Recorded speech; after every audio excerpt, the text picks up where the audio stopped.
अरे कमी वापर पण अस्सल वापर. MDH काश्मीरी लाल मिरची पावडर. MDH उपमुख्यमंत्र्यांचं आहे आणि त्यामध्ये खूप काही गोष्टी जर चुकीच्या कोण करत असतील तर त्याला आळा घालायचा आणि योग्य पद्धतीनं त्या ठिकाणी कामं झाली पाहिजे. आज DPCला राज्याचा नियोजन खात्याचा मंत्री म्हणून यंदा मी 21,000 कोटी रुपये दिलेले आणि तिथली भौगोलिक परिस्थिती, तिथलं लोकसंख्या, या सगळ्याचा विचार करून मी त्याचं वाटप त्या बाबतीमध्ये केलेलं आहे. तुम्हाला आठवत असेल लोकप्रतिनिधींना, याच्यातले काही लोकप्रतिनिधी फार बऱ्याच वर्षापासून प्रतिनिधित्व करतात. पूर्वीच्या काळात एवढा मोठ्या प्रमाणावर निधी हा जिल्हा नियोजनला मिळत नव्हता. त्याला आपण आता DPC शॉर्ट फॉर्म केलेला आहे, परंतु आता तो आम्ही दिलेला आहे. त्या निधीच्या संदर्भामध्ये मला प्रत्येक गोष्ट व्यवस्थितपणे झाली पाहिजे. काही ठिकाणी मला अनुभव महाराष्ट्रात आलेला आहे की तिथं चुकीच्या सवयी आहेत, त्यामध्ये गडबड केली जाते. मी त्याच्यामध्ये जिल्हाधिकाऱ्यांना पण सोडणार नाही, DPOला पण सोडणार नाही. सगळे DPO माझ्याच अंडर त्या ठिकाणी येतात. जर कुणी काही चुकीचं वागलं तर दादा मी काय करणार, अमुक सांगितलं तमुक सांगितलं. तुम्हाला शासनामध्ये आम्ही 100 दिवसाचा कार्यक्रम मुख्यमंत्र्यांनी दिलेला आहे, तो योग्य पद्धतीनं काम करण्याच्या करता दिलेला आहे. आमची जशी जबाबदारी सरकार चांगल्या पद्धतीनं चालवायचं, तसं अंमलबजावणी करण्याची जबाबदारी अधिकारी म्हणून तुमची आहे. तुम्ही जर कोणी मनामध्ये आणलं की काय हे बोलून जातील परत आपल्याला, पण मला जर कचाकच सापडला तर त्याला असा तसा सोडणार नाही.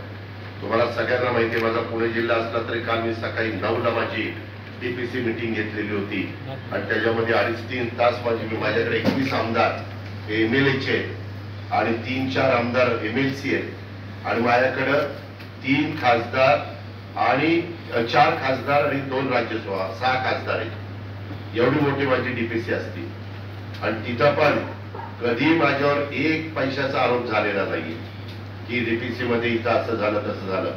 आम्ही जिल्हाधिकारी DPC मध्ये ठरवून दिलेलं सूत्र आहे की आमच्या आता इथं परदेशी आमचे रवींद्रसिंह परदेशी पोलीस अधीक्षक आहेत SP, बाबा पोलीस खात्याला किती टक्के, शालेय शिक्षणाला किती टक्के, त्याच्यामध्ये काही रेव्हेन्यूला मोटारी पाहिजेत का, पोलिसांना काही इन्फ्रास्ट्रक्चरच्या निमित्तानं काही पाहिजे का, महिला बाल विकासला पण आपण काही प्रमाणात अंगणवाडी किंवा इतर कामाच्या करता पैसे देतो. मला वाटतं 100%तलं 25% का काहीतरी 1% दिव्यांगांना यंदा दिलेले, ते त्याच्यामध्ये आपण 1% त्या दिव्यांगांचा टाकलेला आहे. 1% मी यावेळी स्पोर्ट्सच्या संदर्भामध्ये टाकलेला आहे, कारण खेळाच्या बद्दल पण आता तुमच्या इथलं स्टेडियम उद्याच्याला त्याच्यामध्ये नंतर महानगरपालिकेची परिस्थिती इतर महानगरपालिकेच्या तुलनेमध्ये इतकी काही आपली चांगली नाहीये.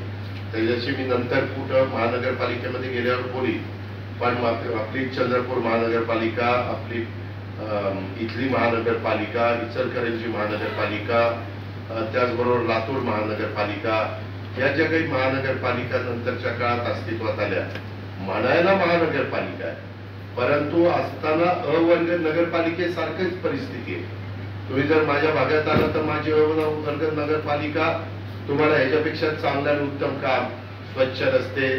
आता एंट्री केली, आज 100 दिवसाचा कार्यक्रम आहे. एंट्री केल्यावरच कळतं की जिल्ह्याचे प्रमुख म्हणून जिल्हाधिकाऱ्यांचं किती लक्ष आहे.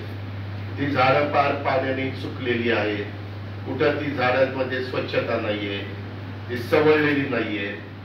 हे काय म्हणजे, आणि आम्ही तुम्हाला काही निधी DPC मध्ये नाविन्यपूर्ण, मी यावेळेस मुद्दाम नाविन्यपूर्णचा निधी कसा खर्च होतो त्याचा 36च्या 36 जिल्ह्यांचा आढावा घेणार आहे.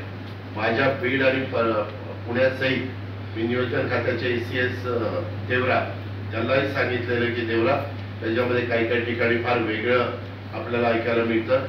टेंडर पण नीटच निघाली पाहिजे. ऑनलाईन टेंडर वेगळं, ऑफलाईन टेंडर वेगळं, आणि मिस्टेक झाली हे जर अधिकाऱ्यांनी सांगितलं तर मी त्या अधिकाऱ्याला जबाबदार देईन. PWDचा असेल तर PWD, इरिगेशन असेल तर इरिगेशन, महावितरण असेल तर महावितरण, जे कोणी संबंधित डिपार्टमेंट असतील ते त्याला त्या ठिकाणी जबाबदार राहतील. निधी पण देताना तुम्हाला नियोजन कसं आहे, बाबा नगर विकासला नगरपालिकेला इतके टक्के निधी दिला पाहिजे, रस्त्याच्या कामाला इतके टक्के निधी दिला पाहिजे. मला बऱ्याचशा ठिकाणी रस्त्यांची पण कामं त्या योग्यतेची राहत नाही, अशा पद्धतीनं एकंदरीत चित्र ऐकायला मिळतं.